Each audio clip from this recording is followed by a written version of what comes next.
Conforme prometido, vamos falar agora desse método Box-Jenkins para identificar um arima, para trabalhar com esses modelos arimas que tem o AR, que a gente já estudou, o MA, e a raiz unitária, que a gente já discutiu lá no Dick Foley.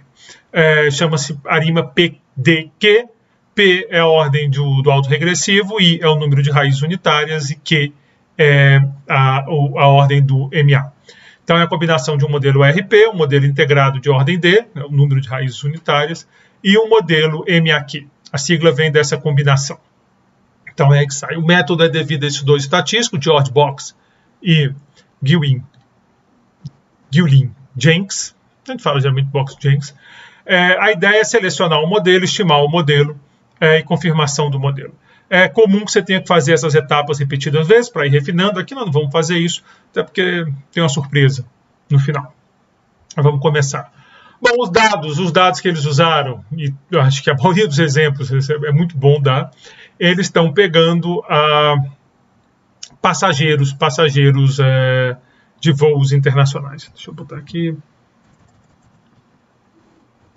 Dá uma olhadinha na série, aquele sistema que a gente faz sempre, né? Tem no R, viu? Essa base eu não preciso dar para vocês, porque tem no R. Então está aqui, número mensal de passageiros entre 1949 e 1960. Está aqui o artigo original, onde eles fazem está aqui o livro, na realidade, onde eles fazem a proposta, onde eles fazem a discussão. E está aqui a explicação, os exemplos em cima da série. Vamos lá, então, é isso que tem. Número de passageiros que tem de voos internacionais. Isso é uma série clássica, muito utilizada. Se quiser dar uma olhadinha nela, Red, a gente sempre olha. Então, está aqui o jeitinho dela. É uma série de tempo, né? Bem típica. Então, está aqui o jeitão da série. Você vai ver a classe dela. Ups. Desculpa. Passenger. Digitei errado, tá vendo? Fiz besteira e aí fiquei sem graça. Série de tempo é uma série de tempo. Então vamos lá. Vamos dar uma olhada na série antes, a primeira coisa. Só um plot básico do R, só para a gente dar uma olhada mesmo, não tem muito o que inventar. Tá aqui. A gente percebe algumas características que a gente já discutiu. Ela claramente tem uma sazonalidade. Isso é muito visível, isso, né? Tem o que é óbvio, meses de verão americano aqui no caso. As pessoas viajam mais, aqui no Brasil seria também o nosso verão, que é em outra época, lá em julho, aqui é em janeiro. As pessoas viajam, as pessoas tendem a viajar porque está de férias escolares, férias grandes e tal, e isso gera esse padrão de sazonalidade. Mas também tem uma tendência, é claro, ver que ela vai e volta, mas ela está subindo no tempo. Então dá para ver aqui os componentes, é visível, por isso que é uma série legal de trabalhar. É visível uma tendência e uma sazonalidade. Bom, negócio legal de fazer, para dar uma olhada, é fazer o box plot. E aí a gente vê claramente nos meses, né, a diferença. A função cycle ela faz isso, ela quebra esse ciclo. E aí você vê claramente aqui as diferenças. Você vê que nesses meses de julho e agosto tem mais voos de fato, né? Então é visível, não precisava nem disso, aqui é só para ilustrar, para ir dando alguns truques para vocês olhando. Bom, quando você tem série assim, com sazonalidade, você pode tirar a sazonalidade, é uma técnica, ou você pode trapacear, que envolve geralmente mudar o período da série. Por exemplo, se você transforma a série em anual, se você transformar a série em anual, acabou o efeito sazonal.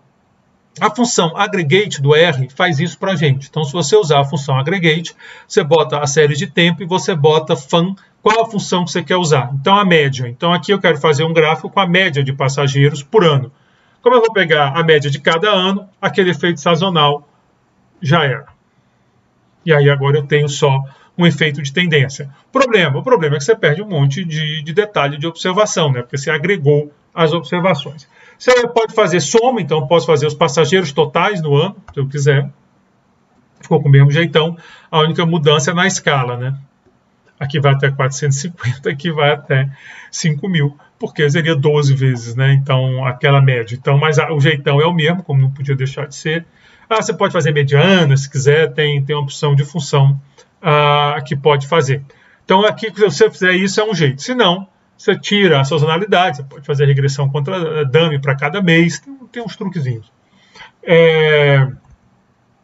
A segunda parte é a questão da tendência, porque tem claramente uma tendência aí.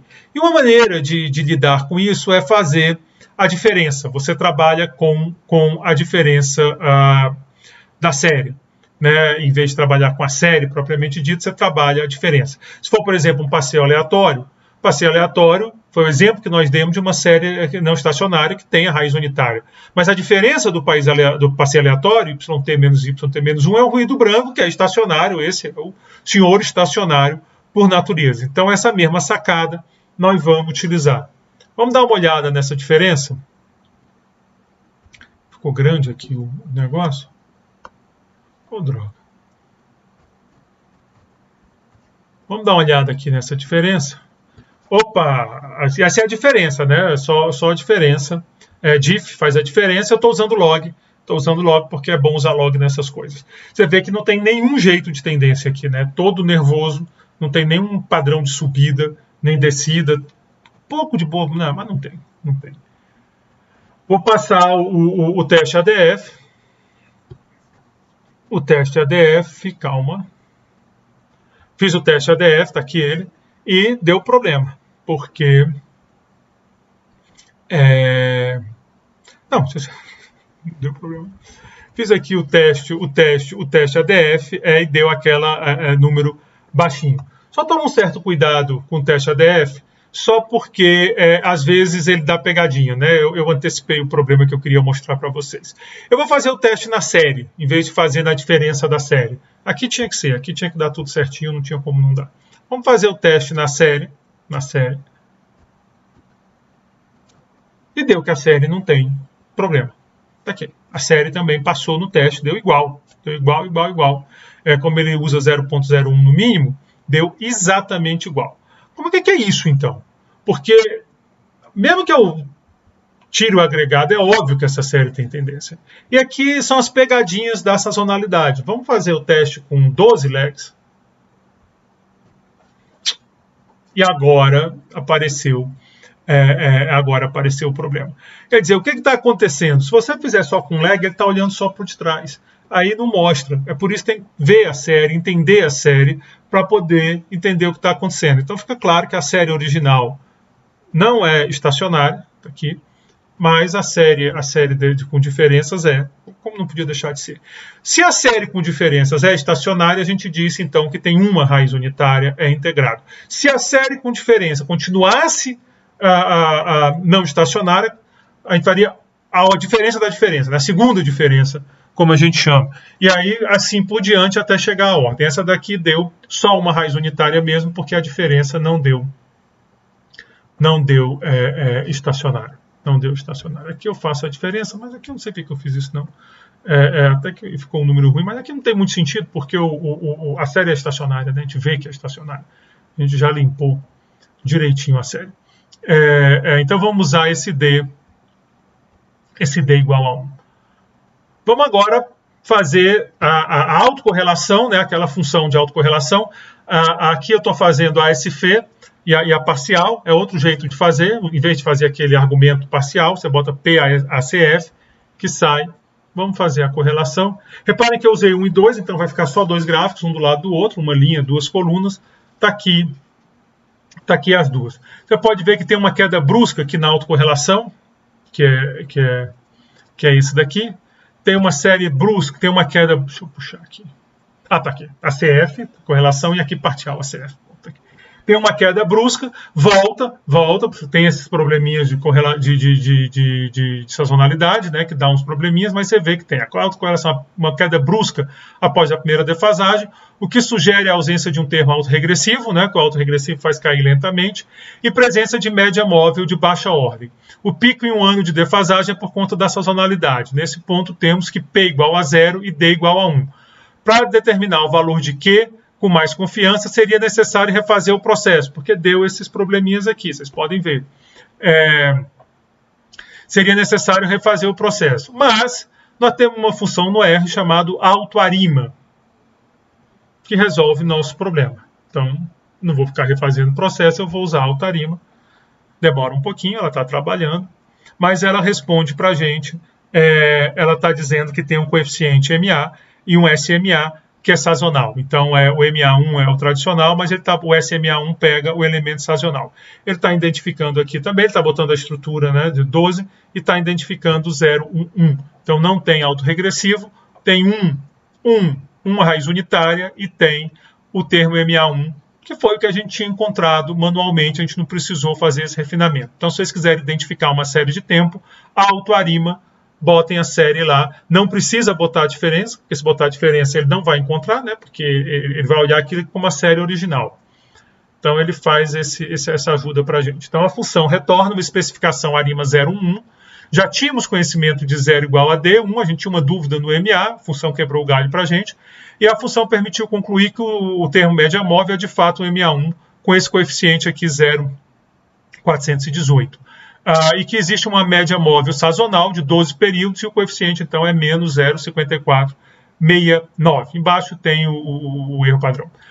Para avaliar se o modelo sugerido está bem especificado, podemos testar se os resultados do modelo se os resíduos do modelo, são ruído branco. Ou seja, não sobrou nada que possa ajudar em previsão. Essa é a ideia do ruído branco, eu já tinha falado antes. Para isso, podemos ver a função de autocorrelação e autocorrelação parcial dos resíduos. Então, eu vou pegar o resíduo, e vou fazer esse objeto, né? O arima fit eu estou botando no objeto. Fazendo de novo, mas aí tem várias informações aqui, names.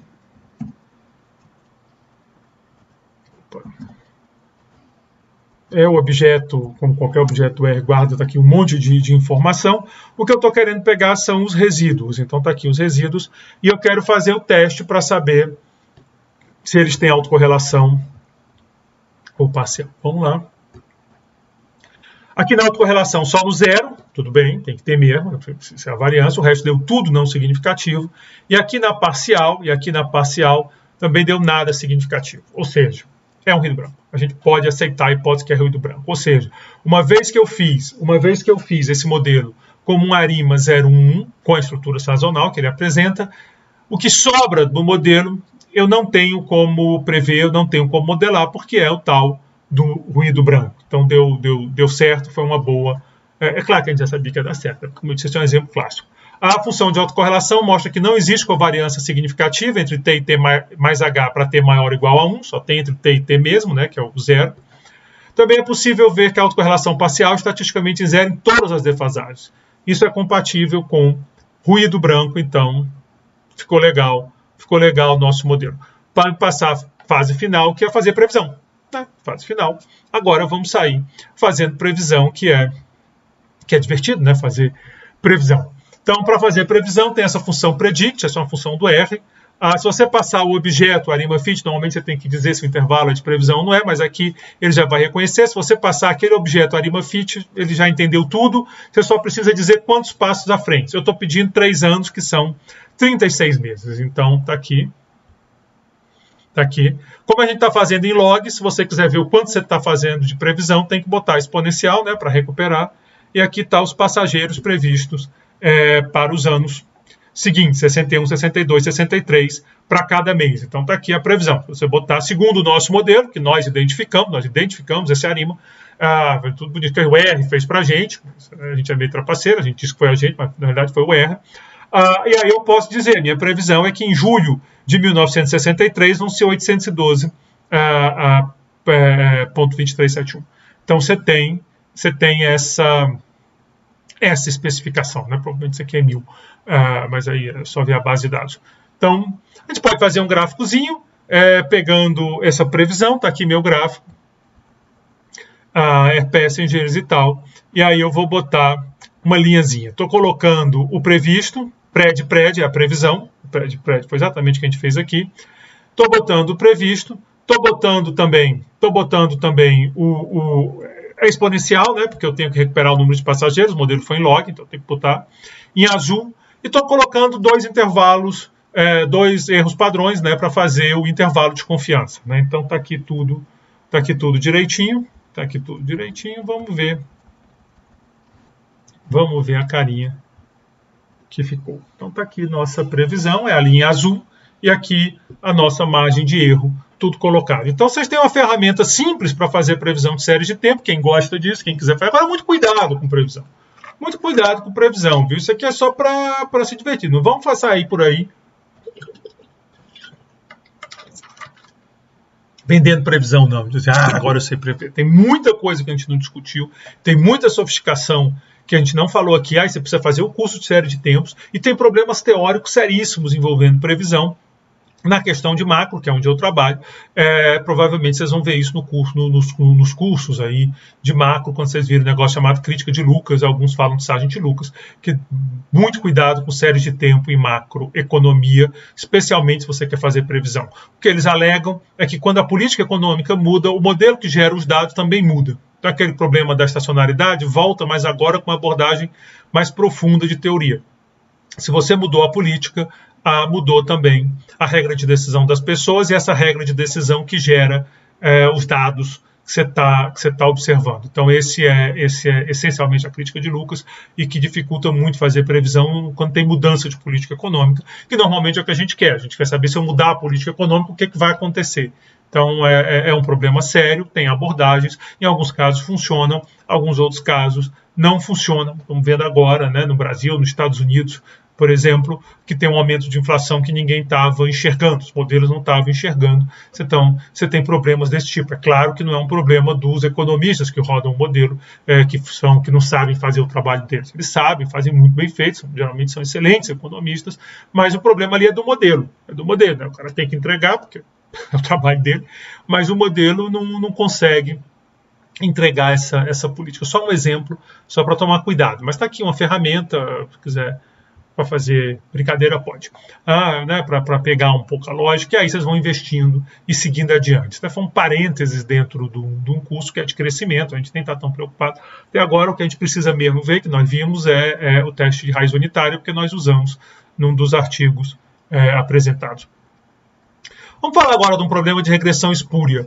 Eu sempre falo, e certamente já devo ter falado nesse curso, do problema de variáveis que enganam. Modelo de regressão adora fazer isso. Um dos casos onde esse problema é frequente são nas regressões entre dois passeios aleatórios. Então, se você não se cuidar e fizer regressão entre dois passeios aleatórios, você tem uma chance gigante, de achar que tem relações que não existem, de achar padrões que não existe, e isso é chamado regressão espúria. Então, uma regressão espúria acontece nesses casos. Muito cuidado com séries de tempo para não fazer regressão espúria, porque você vai tirar conclusões, você vai acreditar numa conclusão, você vai dizer, porque eu tenho os dados, eu fiz o trabalho, e tua conclusão não se estabelece. Para ilustrar, mais uma vez eu estou fazendo setseed, porque lá eu botei igual, por isso que deu problema. Eu criei uma variável setseed, por isso que deu problema. É assim que usa, desculpem, viu? Foi erro meu lá, depois eu vou resolver isso. Eu estou botando setseed porque, de novo, nem sempre, algumas vezes eles não parecem ter uma relação, né? Fica visível que eles não têm, mas eu quero um caso que pareça. Então eu estou criando essas duas séries de tempo.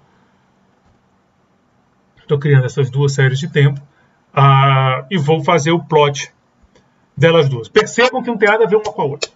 Não existe nenhuma relação entre a variável y e z. Elas foram criadas a partir de normais independentes, identicamente distribuídas. Você tem uma soma de normais, que é o passeio aleatório. Então tem raiz unitária, a gente já sabe disso. 50 observações de cada uma. E agora eu quero ver o que está acontecendo com o jeitão delas. Vamos dar uma olhada aqui e fazer o gráfico delas. Diz que esse negócio não está relacionado. Diz. Olha essas duas séries e não conta uma história dessas relações. Supõe que são duas variáveis de teu interesse. Supõe que isso é taxa de poupança e taxa de crescimento. Diz para mim agora, não estou dizendo que essas variáveis são raiz unitária não, porque taxa é mais complicado de ter. Estou dizendo assim, diz que não tem. Diz que é produto e consumo, que são duas que costumam ter. produto consumo aí para algum país. Diz que eu não estou dizendo que a queda, chama Y de consumo, de produto, e diz, a queda do produto está levando a uma queda do consumo. Você faz o gráfico, você conta a sua história, você vai para a imprensa, você faz um escarcéu. Só que nós sabemos, porque nós criamos essas séries, que elas não têm relação nenhuma uma com a outra. É pura coincidência isso, é pura coincidência. Quão comum essa coincidência? Claro, não vai ser sempre, mas várias vezes isso vai acontecer. Se eu fizer, bom, não vou fazer a brincadeira de novo, senão eu vou perder toda a minha parte de baixo. Depois eu faço de novo a brincadeira. Se eu fizer uma regressão entre essas duas séries, uma regressãozinha entre Y e Z, o que vai acontecer? Lá embaixo, né, o P-Value deu significativo, cara, deu joia. Deu show, como se diz. Entendeu?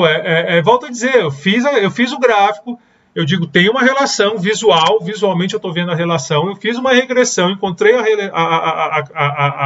a relação. Agora aí para a galera dizer, está aqui a relação, mas nós sabemos que não tem, porque nós criamos essas variáveis sem relação nenhuma. Bom, como eu vou começar de novo a história, que agora eu vou fazer um exercício que é interessante, exercício também clássico, não fui eu que bolei isso não, isso é um artigo até. Eu não vou fazer o seed, vamos ver o que acontece.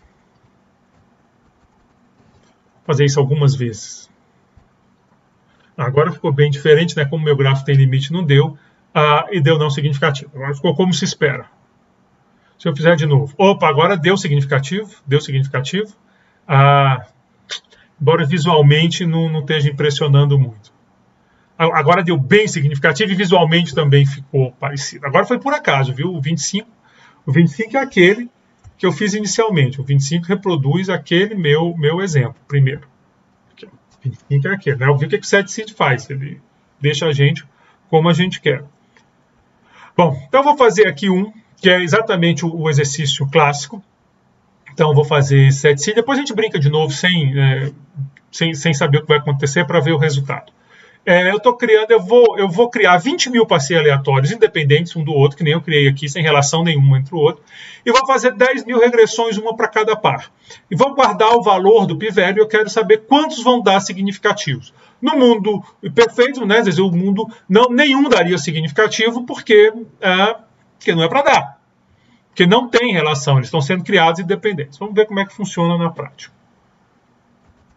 Então, vou fazer o set seed, o value aqui é um loop. O loop for não é muito eficiente, mas tudo bem. Está aqui, fiz. Eu estou marcando só para não passar vergonha aqui. Né? Vai que logo no que eu faço fica esquisito, mas depois a gente faz o aleatório. Bom, agora eu quero ver quantos deram mais de 0,05, que normalmente é o grau que a gente trabalha, de ser significativo, numa regressão entre duas variáveis, dividir por 10 mil, que é o total. Então, está aqui. E aí, para ficar bonitinho, eu fiz esse textozinho aqui, né? Paste é um comando de texto do R, ele junta strings diferentes, e aí eu estou botando essas duas sem separador. Se eu botar paste 0, nem precisava ter feito esse CEP 100 aqui, a 5%. Né? Vamos ver quanto deu. 66,64% dos casos, 66,64%, basicamente 2/3, o coeficiente foi significativo. É preocupante.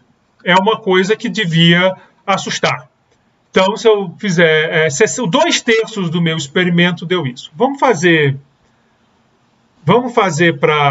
sem o set seed, vamos fazer esse exercício mais vezes para ver o que acontece. Vamos fazer esse exercício mais vezes para ver o que acontece. Ele tem que fazer um pouquinho, porque tem loop, né? Por isso que não... Calma, deu algum problema no meu loop? Não. 66,09% dos casos. Só mais um, porque está demorando um pouquinho mais que eu queria. Só mais um. Vamos fazer aqui mais um. 66,29% dos casos. Vocês veem que o padrão é isso. Claro, se a gente ficar fazendo aqui um monte de vezes, pode ser que saia um pouco, mas o padrão é isso mesmo.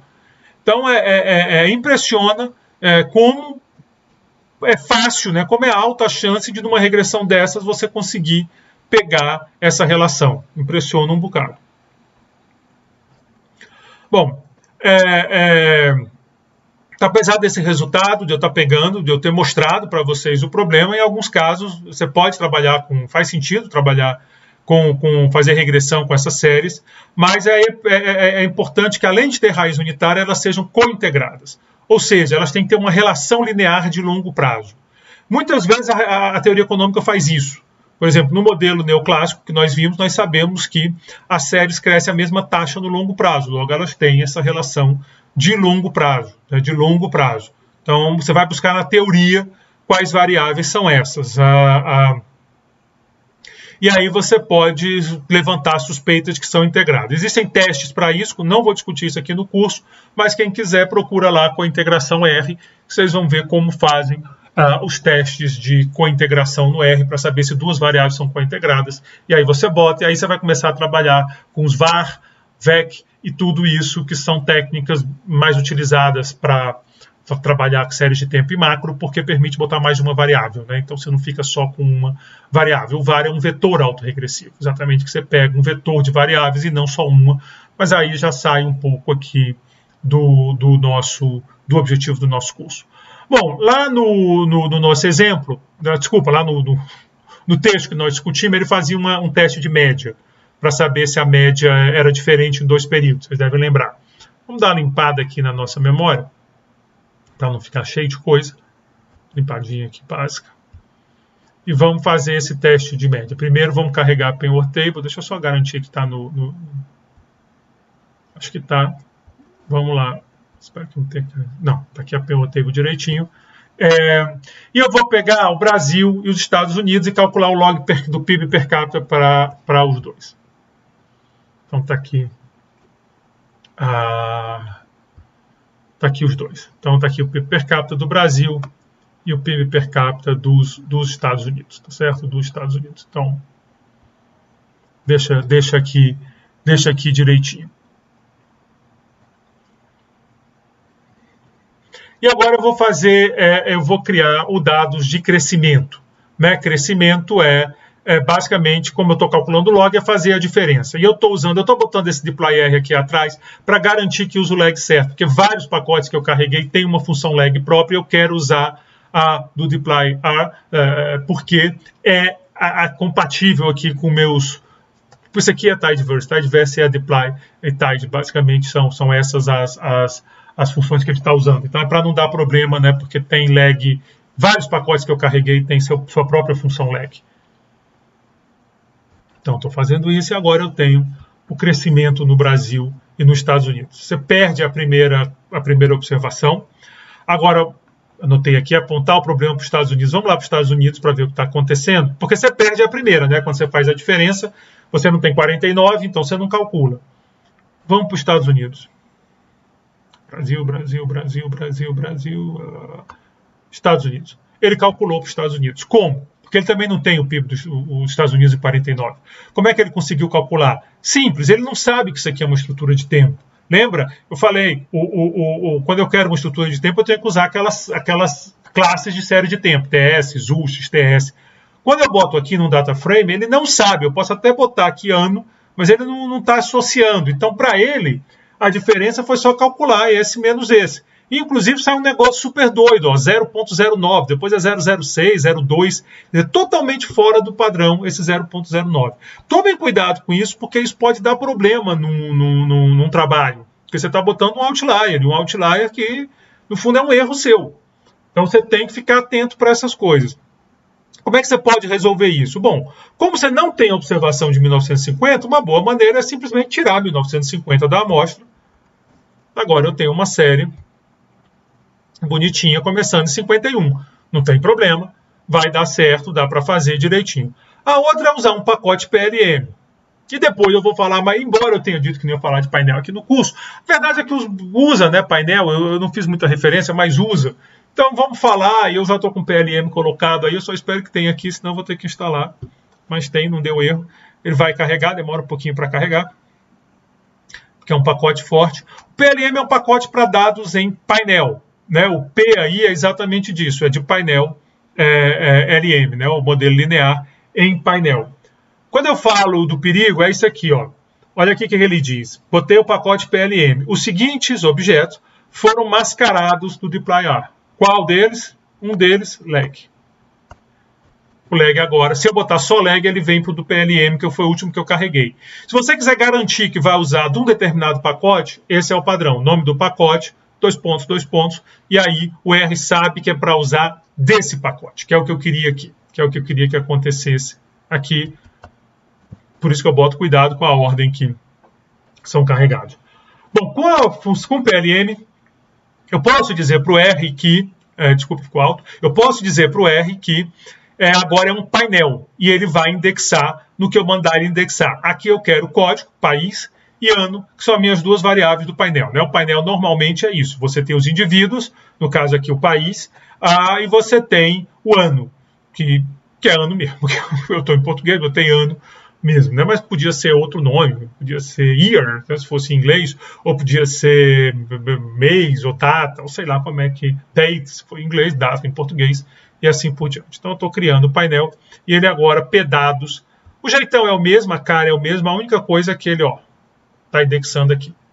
BR 1950, ele agora está sabendo, ele está ligado o que significa. Bom, se eu fizer isso e criar uma variável crescimento aqui no bruto mesmo, o que eu fiz aqui que não está dando certo? Não é pedados.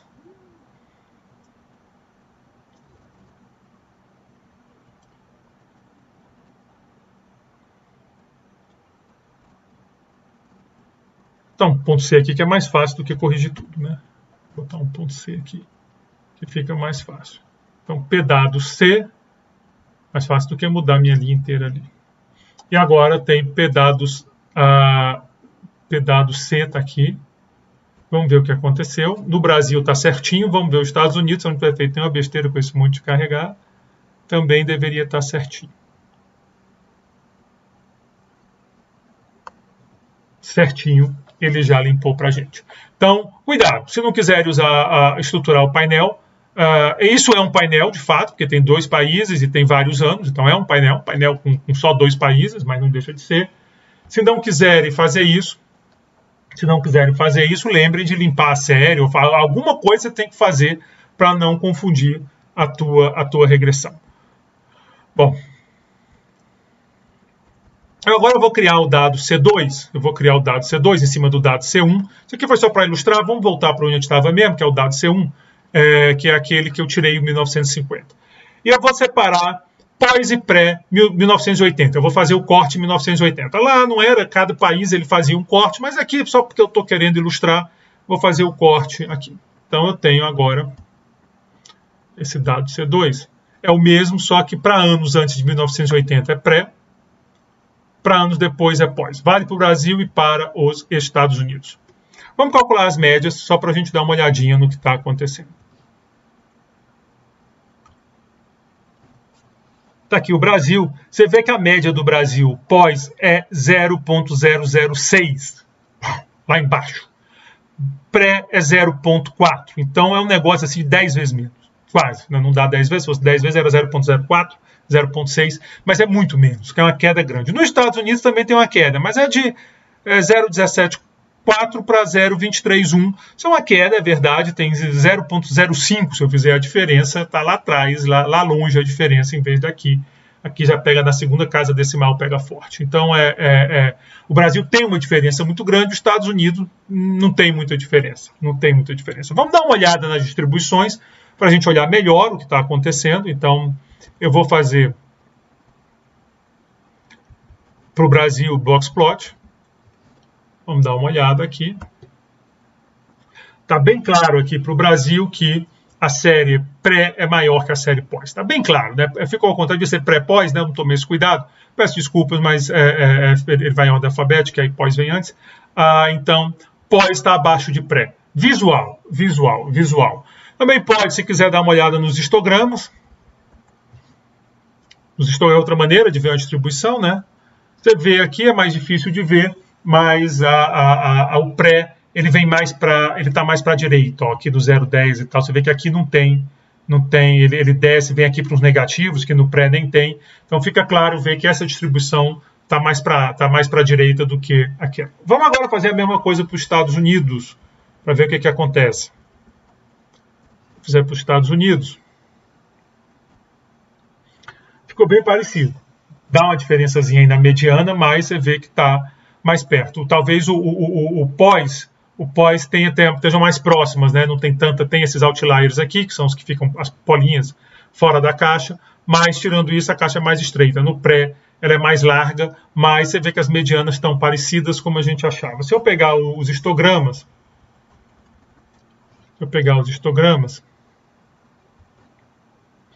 também não fica tão clara a diferença como ficava lá. De novo, o pós tem uns negativos. O pré não chega a ter negativo. Então, tem um negativozinho sim lá no 0.02. Eu não tinha visto, porque tem uma barra aqui no meu que eu acho que não aparece para vocês. Mas para mim tem, que é do software que eu uso para gravar. Bom, eu posso fazer o teste então. Tem essa função tTest. Dá um helpzinho nela aqui, para sempre bom. Que faz teste de média, por exemplo. Tá aqui o teste. Ela está no pacote stats, que é um pacote básico do R. Não precisa carregar. Então, nós fazemos aqui o teste. Bom, a hipótese alternativa é que a média não é zero. Aqui é mais ou menos fácil ver. Você pode olhar a estatística T, obviamente, o p-value, desculpa, você pode usar a estatística T, está aqui, o p-value. E é muito fácil ver que você não está provando que é igual a zero, você olhando para o intervalo. Ó. Aqui ele calcula as médias dos grupos, a gente já tinha feito isso manualmente, mas é o intervalo aqui. O intervalo é todo no negativo. Né? Todo no intervalo de confiança que ele estima está todo no negativo. O zero nem pertence a esse intervalo, que é a leitura que a gente está fazendo. Quer dizer, a mesma coisa que a gente está dizendo aqui e ali. Então, outra coisa que aqui dá a probabilidade, né? O p-value, aqui eu estou fazendo 95, mas por isso você vê que é bem robusto. Se eu fizesse mais que 95, ia dar isso. Quando eu faço para os Estados Unidos, eu agora tenho um p-value bem alto, então mudou a realidade, eu não estou descartando mais que seja zero, e você vê que o intervalo zero participa, né? Vai de menos a positivo. Então, o que eu vou dizer? Para os Estados Unidos não tem diferença, a gente já sabia o resultado lá, se bem que ele usa outros períodos, outra base, mas isso é quase um fato estilizado dos Estados Unidos, essa aproximadamente constante, né? Nos períodos. Enquanto para o Brasil, a gente sabe, o Brasil tem um break forte na década de 80, boa parte da América Latina tem. Se você fizer aquele estudo que o Jones fez, que nós estudamos, onde ele compara as médias antes e depois, e para o CDE, e a maioria não vê diferença, se você fizer para a América Latina, você vai encontrar um monte de diferença, porque aqui na América Latina, claramente, nós temos quebras no país. Nós temos uma experiência, e depois dos anos 80, outra experiência em boa parte desses países. Vamos falar de causalidade de Granger. Eu vou aproveitar aqui o embalo.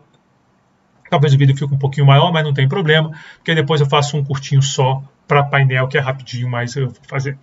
Bom, causalidade de Granger. Nós discutimos causalidade de Granger e até falamos um pouco do conceito, aquele negócio de testar com a defasagem, saber se a defasagem de uma ajuda a explicar a outra, já considerando a defasagem da outra. Né? Então, a variável x, eu tenho xt, com as defasagens de t, por exemplo, contra xt-1, xt-2, e aí depois eu faço uma regressão de xt com a defasagem de x, pode ser xt-1, xt-2, e boto as defasagens de y. Eu quero saber se dá significativo. Então esse é o procedimento, nós discutimos. Então, para não ficar repetitivo, eu aqui vou fazer um exemplo clássico também. Se vocês botarem causalidade de Granger na internet e puxarem, a chance de vocês encontrarem é maior do que a do meu exercício lá da regressão espúria. Tá? É muito alto, eu acho que esse é o que mais aparece. Ele é super manjado, porque é o exemplo clássico, galinha e ovo. Quem vem primeiro? A galinha ou o ovo, não é? Então, está aqui já a definição, nós já colocamos. Vamos puxar esses dados. Esses dados eu acho que estão no R, mas eu boto aqui, só para confirmar. Chicken egg. Não, é do LM Test, desculpa. É do LM Test. Que é onde vai ter o teste de Granger. Mas então está nesse pacote LM Test, que é uma base de dados para responder à grande pergunta da humanidade. Ele tem galinhas e ele tem ovos. Número de galinhas dos Estados Unidos e número de ovos. Pode dar uma olhadinha, só tem essas duas variáveis. É de 1930 a 1983, dados anuais, está aqui. aqui direitinho. Então, a pergunta é: quem causa quem, né? Quem puxa quem? Isso é um exemplinho bobinho, mas é legal para motivar e tal, sei lá. A gente já falou de exemplos mais sofisticados, a gente fez 2 artigos em cima disso, com investimento e crescimento, e depois com estabilidade política de crescimento. Vamos fazer esse aqui mais leve. Bom, vou fazer o primeiro exercício, eu vou fazer a defasagem eu vou fazer galinha contra 2 defasagens de galinha, ficou esse daqui. E agora eu vou fazer galinha, como nós fizemos lá nos artigos, né? Como os autores fizeram. Estou mais ou menos seguindo. Acho que, inclusive, isso aqui está igual ao que o primeiro fez, o do investimento. Ficou aqui, vocês podem ver que EG não ajuda, não melhora o modelo, né? Ele dá não significativo. Cadê aqui ele dá não significativo, meu R2, que é 0.709, vai para 0,71, quer dizer, deu muito pouco de diferença. Vamos ver agora o contrário, galinha com ovo. Bom, ovo deu significativo, mas aqui é o modelo que a gente quer comparar com esse modelo aqui. Existem outros critérios para comparar o modelo aqui, porque dá para ver no olho, é bem tranquilo. Não deu significativo de novo, não deu significativo. E o R2 ficou muito parecido, né? 0,966, sinistro. 0,9675. Então, muito parecido. Então, aqui, se eu fizer esse teste, eu vou concluir o seguinte, ó. Nem galinha causa, no sentido de granja, né? Nem galinha Granger causa ovo, nem ovo Granger causa galinha. Continuamos sem saber quem vem primeiro, a galinha ou o ovo. Mas, vamos fazer aqui um mas. Vamos supor que eu faça chicken contra 2 legs de chicken, como eu fiz, mas eu bote a terceira defasagem dos ovos. A terceira defasagem, eu botei só uma. Não tinha porque botar só um, podia botar quanto eu quisesse. E agora deu significativo. Então parece que, afinal de contas, o ovo antecede a galinha. É até razoável de pensar. Bom, é chato esse negócio de ficar buscando qual leg é adequado, mas sempre façam esse tipo de estudo, esse tipo de abordagem para ver se não é um problema desses. Aqui não é sazonalidade, os dados são anuais, então realmente tem. Também não deu essas coisas todas, né? Deu 0, mas a 5% passa. Então ficou aí um mais.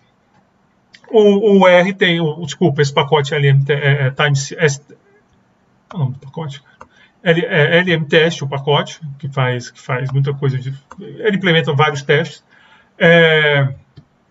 Tem uma função chamada Granger Test, que faz isso para a gente. Na função Granger Test, você especifica o modelo. Vamos botar aqui. Você especifica a regressão que você está fazendo, as variáveis que você quer.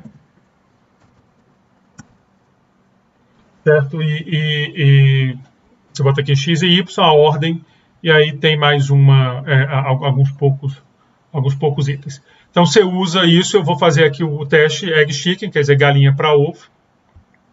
Vamos ver o que aconteceu. Repare que ele deu uma estatística F. E ele deu uma estatística F porque o que ele vai fazer no Granger Test é testar modelo contra modelo. Então, em vez de fazer teste T, ele faz aqueles testes tipo que nós fizemos lá no restrito e não restrito. É um teste... Não fizemos isso? Eu não lembro. Eu não lembro se na parte de regressão eu fiz isso. Lá acho que eu só fiz o teste da restrição, né? Eu não fiz, eu usei só a função direto. Mas a ideia é você faz modelo contra modelo, porque o teste restrito não restrito também passa por aí, mas eu não lembro agora a abordagem que eu fiz lá, não quero criar confusão. Mas é um teste de modelo contra modelo, e a estatística que você vai usar é a estatística F. O valor de p-value ficou abaixo de 0,05, ou seja, rejeitamos a hipótese nula. O número de ovos no passado é inútil, o número de ovos no passado é inútil para explicar o número de galinha hoje. Calma. É útil, desculpa. Agora estava achando estranho aqui. Como é que é inútil? É útil. Não, agora deu certo, desculpa, o óculosinho ruim. Eu achei estranho. Então, ficou abaixo de 0,05, estamos rejeitando a hipótese nula. Então, é útil, né? Os ovos são úteis e a gente já desconfiava, porque a gente já tinha feito a regressão com o terceiro leg. Reparem que eu botei 3 e nós já tínhamos visto que ia ter um efeito a 5%. Bom, agora eu vou na direção contrária. Quando eu vou na direção contrária, cadê meu p-value? Está aqui, 0,62, bem maior que 0,05. Então, não rejeitamos a hipótese nula, lá nós rejeitamos, ou seja, o número de galinhas no passado não ajuda a explicar o número de ovos hoje. Então, nós encontramos agora um efeito de causalidade de Granger no sentido de ovo para galinha. Sabe assim, é um exemplo, né? É um exemplozinho de livro-texto e tal. Mas é interessante, porque você pode pensar as duas coisas, né? Que ovo antecede galinha, porque tem muito ovo, nasce mais galinha. Mas depois você pensa que mais galinha bota mais ovo. Mas, de todo modo, a gente só conseguiu pegar um efeito desses. Então, pelo menos aqui em termos de Granger, dá para ir com essa base de dados, dá para dizer que o ovo vem antes. Então, é o ovo. Quem vem antes, a galinha ou o ovo, é o ovo. E nós acabamos de mostrar isso estatisticamente. De novo, não vão se levar isso tão a sério, é só uma maneira mais divertida de apresentar o teste e o modelo. Bom, agora eu vou falar sobre painel, mas eu vou parar esse vídeo, eu vou falar rapidamente sobre painel no terceiro vídeo. É o terceiro? É o terceiro ou o quarto? Bom, não sei, mas é mais um vídeo que eu vou fazer, vai ser o quarto, né? Esse aqui foi o terceiro dessa unidade, mas eu vou fazer num vídeo separado para ficar à parte, e também porque esse aqui já está com tempo bom. Obrigado pela atenção de vocês.